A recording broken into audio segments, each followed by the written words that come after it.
दौरे पर, और वहां जाकर जो भारतीय कम्युनिटी उसमें बहुत ठाके लगाकर तालियां बजा बजा कर जिक्र करते हैं उस बूढ़ी मां का जो कहीं वृद्धाश्रम में पड़ी हुई है।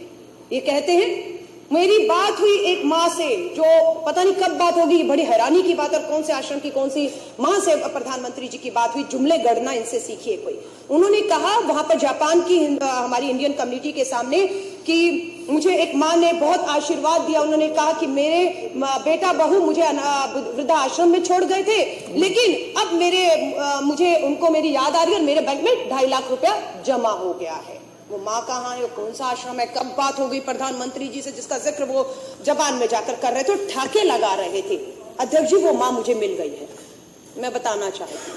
और उस माँ ने मुझे कहा, जिस माँ की प्रधानमंत्री जी से बात हुई वही माँ उसी हिसाब से मुझे भी बता रही है कि मोदी जी को जाकर कह दीजिए कि मुझे नहीं मालूम मेरा बैंक खाता वो कौन सा है, मुझे नहीं मालूम मेरे बेटे ने कब और कैसे 2.5 लाख डाला है। अगर आपकी जानकारी में है मोदी जी, तो जाइए मेरे बेटे को काला धन मेरे खाते में डालने के मामले में गिरफ्तार करिए, जेल में डालिए।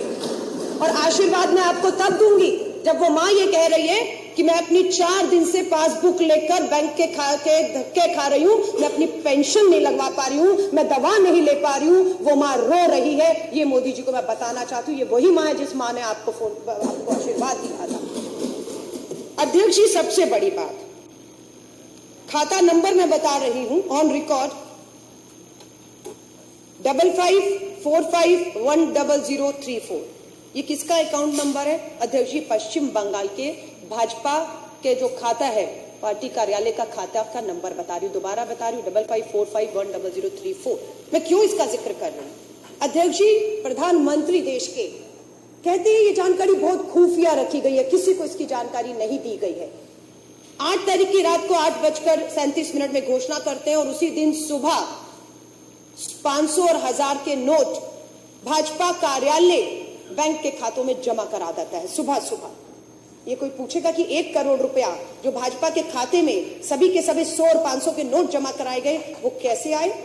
और ये एक ही उदाहरण नहीं, ऐसे बहुत से उदाहरण है अध्यक्ष जी जो मैं आपको गिना सकती हूँ। और मुझे लगता है बिल्कुल जो जांच की मांग की जा रही है, भाजपा के एक कार्यालय खातों की जांच होना बेहद जरूरी हो चुका है। ये कहना कि ये जानकारी किसी को नहीं थी, ये बिल्कुल झूठ है। इसके एक और अब मैं आपको सबूत दे देती हूँ अध्यक्ष जी। मैं पूछना चाहती हूँ, ये शख्स जो है संजीव कंबोज, ये कौन है? ये पंजाब का भाजपा का बहुत बड़ा नेता है।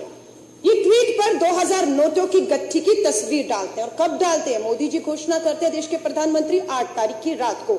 और संजीव कंबोज जो भाजपा के बहुत बड़े नेता है पंजाब से, वो ये खबर डालते हैं 10:53 सुबह 6 तारीख को, 6 नवंबर को, जब देश को नहीं पता था कि 2000 का नया नोट आने वाला, उसकी शक्ल क्या होगी।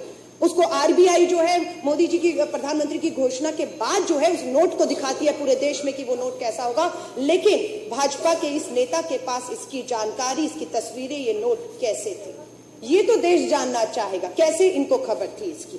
लेकिन इसका जवाब भाजपा का कोई नेता देने को तैयार नहीं है। उल्टा राष्ट्रवाद और देशभक्ति के नाम पर जिस तरह से निर्दोषों को मैं कहूंगी, क्योंकि चीफ जस्टिस ऑफ इंडिया के भी पूर्व चीफ जस्टिस ने भी कहा है कि जिनको फेक इनकाउंटर में मारा गया है उनका दोष कभी साबित ही नहीं हुआ, वो अभी अंडर ट्रायल थे। तो देशभक्ति के नाम पर, राष्ट्रवाद के नाम पर, आतंकवाद के नाम पर जिस तरह से निर्दोषों को फेक इनकाउंटर का शिकार बनाया जा रहा है, ठीक उसी तरह देशभक्ति राष्ट्रवाद के नाम पर, काले धन के नाम पर निर्दोषों को, 125 करोड़ की गरीब मजदूर आम आदमी किसानों को लाकर इन्होंने जो है वो सड़क पे खड़ा कर दिया है। शर्म आती है हमें, उस मां के आंसू नहीं दिखते। और सबसे बड़ी तो मैं निंदा करना चाहूंगी, शर्म आती है। कल तक जब कांग्रेस के नेता राहुल गांधी लाइनों में खड़े थे तो मोदी जी भाषण देकर ठाके लगा रहे थे कि मां का काला धन जमा करने के लिए एक बेटा लाइन में खड़ा है। और आज मैं कहूंगी, क्या देश के प्रधानमंत्री जी, आपकी भी माता जी को आज आपने 90 साल की उम्र में लाइन में खड़ा करने को एक कहूंगी एक अपॉर्चुनिटी के तौर पे आपने देखा? 90 साल की मां को लाइन में खड़ा कर दिया है। बहुत से बेटे हैं, मैंने 4000 रुपया लाइन में खड़ा होकर निकाला और सबसे पहले 4000 में से 2000 लेकर मैं अपने 80 साल के करीब, मेरे पिताजी की उम्र होने वाली है, 75 साल के ऊपर मेरी माँ है, सबसे पहले अगर 4000 निकाला तो 2000 अपनी माँ को देकर आई कि माँ जरूरत हो तो रख लो, मुझे पता है आप लाइनों में नहीं लग पाओगे, आपको शुगर की बीमारी है। देश के प्रधानमंत्री 4000 बदलने के लिए अपनी माता जी को खड़े कर देते हैं। बहुत सी माताओं की पेंशनें नहीं मिल पा रही हैं, वो रो रही हैं। अध्यक्ष जी, और मैं आपको बताती हूं, इसके अलावा बाबा रामदेव जी ने भाषण दिए थे, नरेंद्र मोदी जी का चुनावों में समर्थन किया था, काला धन आएगा और 15 लाख आएगा सबके खाते में।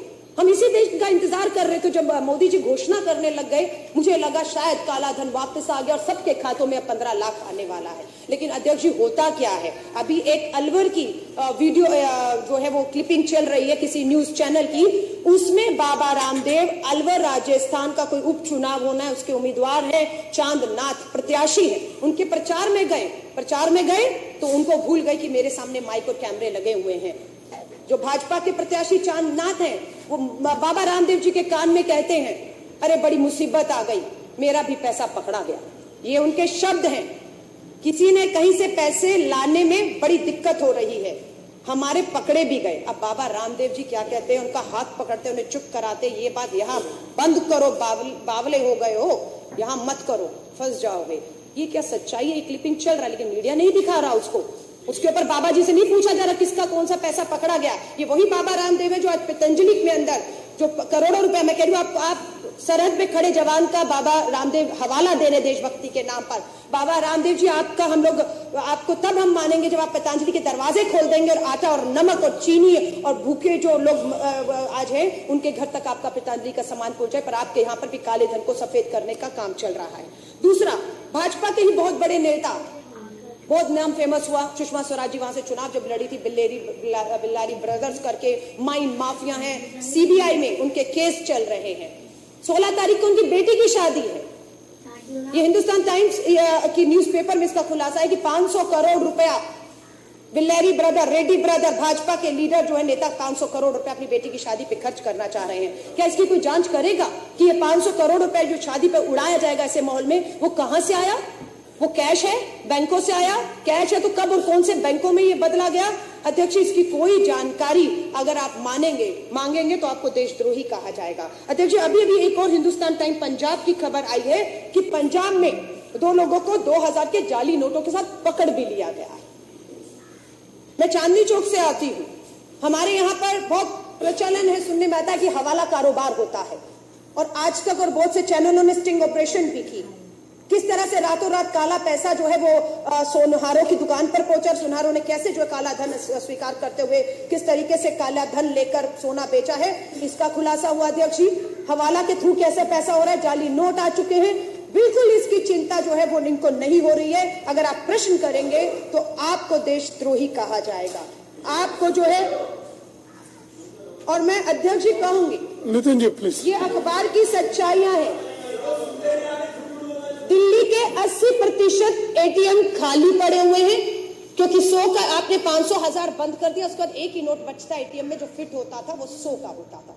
और 100 की जो हकीकत है इस देश में, ये मैं नहीं कह रही, ये आंकड़े हैं। ये मेरे हाथ में इंडिया टुडे का न्यूज़पेपर है।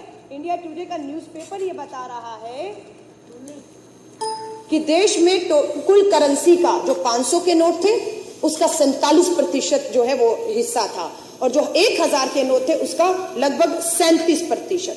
आप मानिए लगभग 80% जो करेंसी थी वो 500 और 1000 के नोट की थी।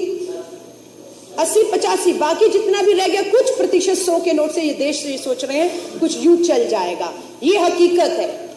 पहले प्रधानमंत्री जी ने कहा मुझे 2 हफ्ते दे दीजिए, जापान में ठाके मार के हंसे, यहां पर आकर रोना शुरू कर दिया और अब 50 दिन मांग रहे हैं। और अर्थशास्त्री कह रही है कि 6 महीने तक ये व्यवस्था जो है वो सुधरने वाली नहीं है।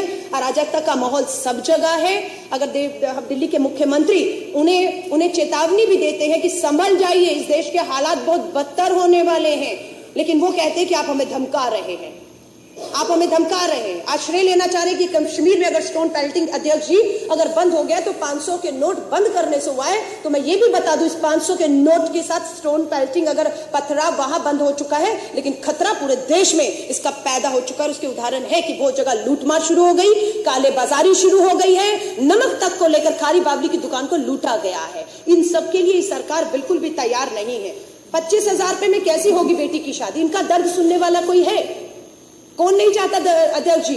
एक माँ मुझे मिली जिसका मैंने फेसबुक पे वीडियो भी डाला है, 10 लाख लोगों ने उसको शेयर किया है। वो माँ ये कह रही है कि मैंने 50,000 रुपया 8 तारीख की सुबह अपनी बेटी की शादी के लिए उधार लिया था। वो 50,000 अब कागज रद्दी हो चुका है, कर्ज सिर पे खड़ा है जिससे लिया है। वो कहता है मुझे ये नोट वापस चाहिए, मैंने जब दिए थे तब ये चलते थे, अब मैं जो लूंगा वो लूंगा जो आज चलते हैं। वो माँ आज सड़कों पर खड़ी है, रो रही है कि बेटी की बारात रास्ते से वापस लौट रही है। इसी तरह बहुत उदाहरण है। All is not well at Azadpur Mandi, फल फूल सब्जियां सड़ रही हैं, करोड़ों का नुकसान इस देश की अर्थव्यवस्था को लग रहा है। लोग बेरोजगार हो रहे हैं, जिनके पास 100 लोग काम करने वाले थे, सैलरी ना देने की वजह से उनको पता है कि 6 महीने तक अर्थव्यवस्था नहीं सुधरेगी, उन्होंने उसको नौकरियों से बेदखल करके बेरोजगारी भी एक बड़ा कारण बनना पड़ा। नोट बदलने में नाकाम युवती ने फांसी लगा दी। इतनी निराशा हताशा आज आ चुकी है कि ये हाल हो चुका है। अलका जी कंक्लूड करें प्लीज, कंक्लूड करिए। यही कहूंगी, इसकी इतनी गंभीरता को विपक्ष हल्के में मत ले। मैं आपसे कहूंगी, हालात, हम जमीन से जुड़े हुए नेता, हमारे नेता आजादपुर मंडी से लेकर मनीष सिसोदिया जी पूरा चांदनी चौक घूमे, जमीन की हकीकत को जानते हैं। जिस जमीन की हकीकत से देश के प्रधानमंत्री कोसों दूर हैं, अगर वो जमीन की हकीकत से वाकिफ होते तो पश्चिम बंगाल, बिहार, दिल्ली में उनका ये हाल नहीं होता। आज भी मैं कहूंगी समय है, समझ जाए अध्यक्ष जी। जय हिंद, जय भारत। श्री राजेश गुप्ता।